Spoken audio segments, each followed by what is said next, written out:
Your Excellency, for Isozimna Nasingbe, President of the Republic of Togo, Prime Minister, Speaker of Parliament, Ministers of State, Members of Parliament, dignitaries of the Togolese state, ministers and members of the Ghanaian delegation, members of the diplomatic corps, traditional rulers, fellow Africans, ladies and gentlemen. I'm very happy to be here this evening in this beautiful hotel in the pleasant city of Lomé, capital of the hospitable people of the Republic of Togo, and delighted to be the guest of its president, His Excellency for Esozimna Gnasingbe, my junior in years, but very much my senior as a president.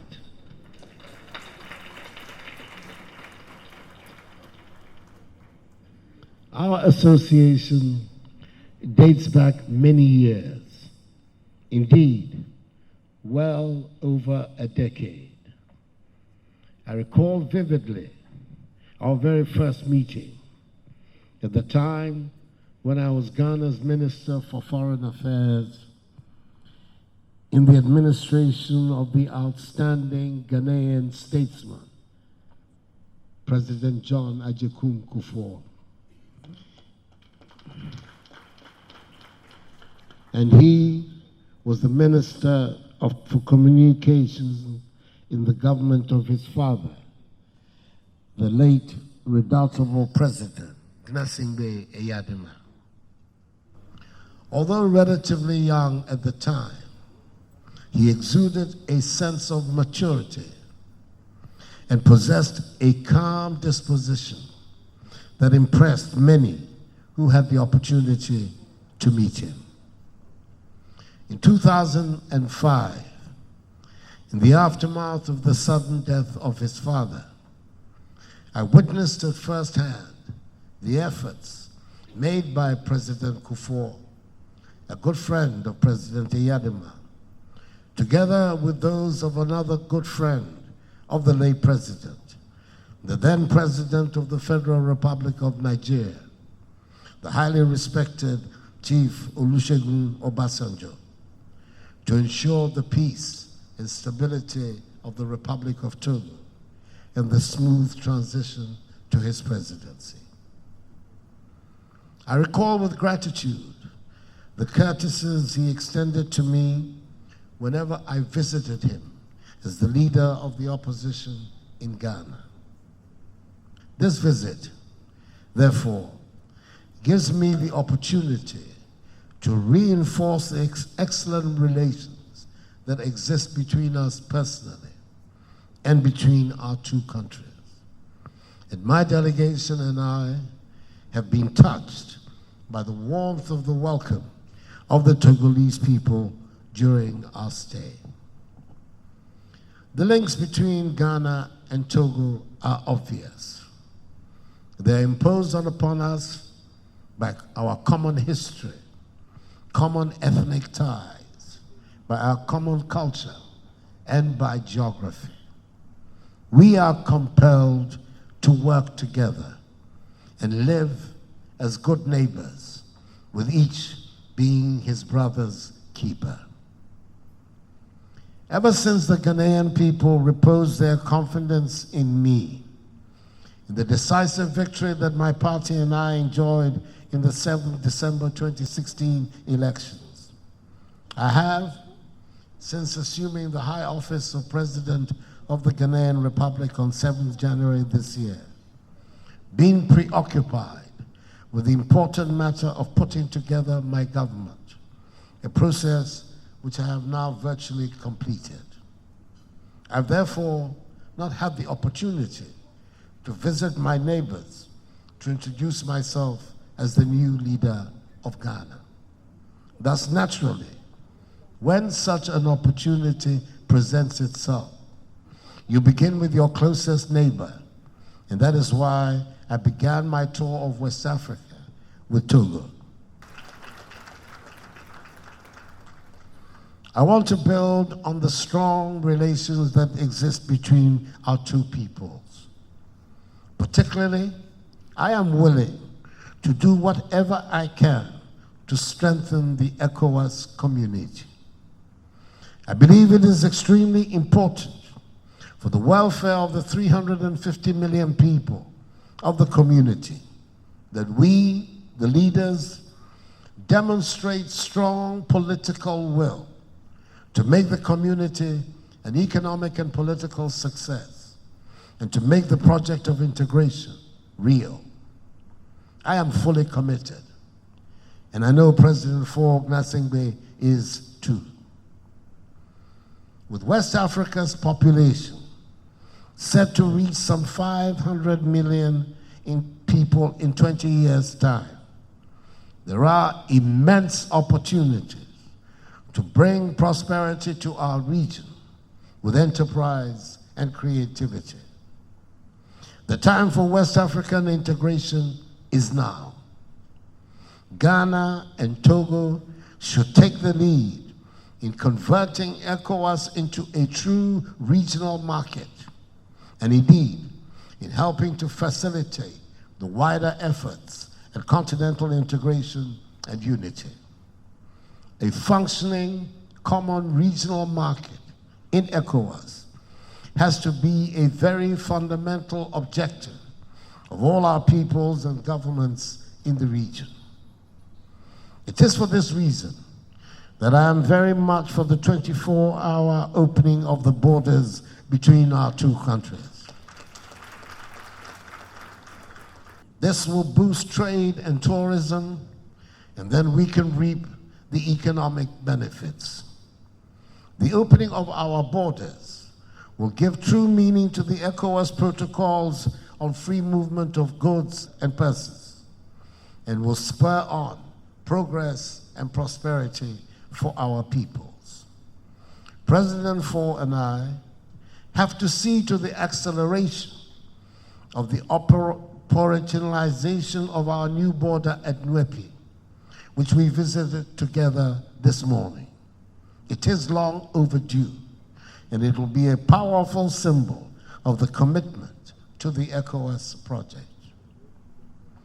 Mr. President, during our respective tenures of office, it is my desire that Ghana and Togo continually search for ways to cooperate and harness fully the benefits of our shared resources. The resources of the Volta Basin, the exploitation of our mutual iron ore deposits, the rapid construction of dams to extend the supply of electricity to the northern parts of our countries, the joint respect of our maritime borders, the completion of the construction of water treatment plants to deliver potable water, as well as the sharing of knowledge and information, will create jobs and wealth for our two peoples. Moreover, it is good to see the important strides that are taking place in Togo under your leadership. Mr. President, it is not right that the last meeting of the Permanent Joint Commission of our countries was held in 2009, some 8 years ago. It would give me great pleasure to welcome your team to Accra for the next Joint Commission meeting, hopefully in July. We must hasten the process of the attainment of our shared objectives.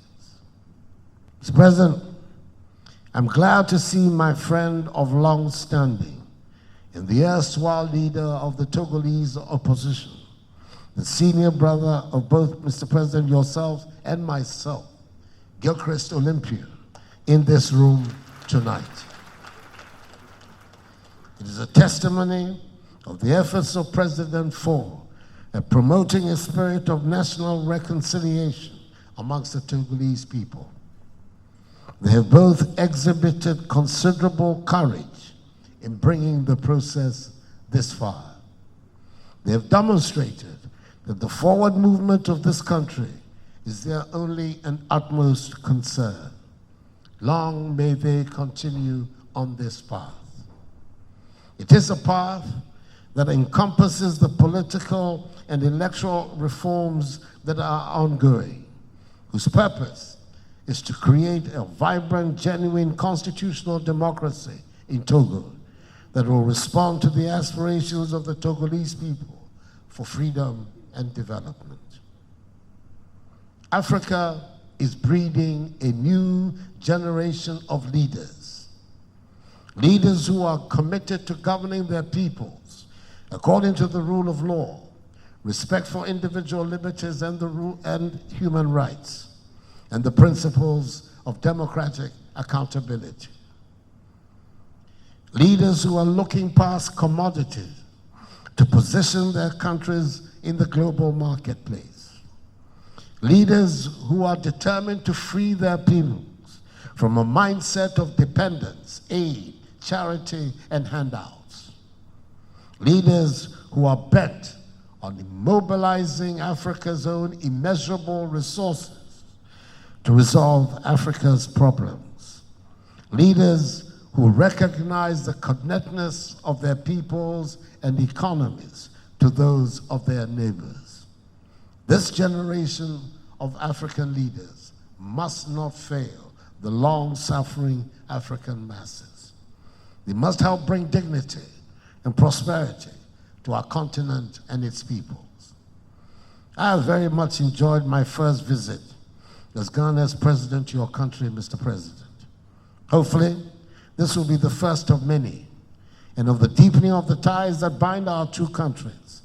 And I'm looking forward eagerly to hosting you in Accra. J'aurais voulu prononcer ce discours en français, mais malheureusement,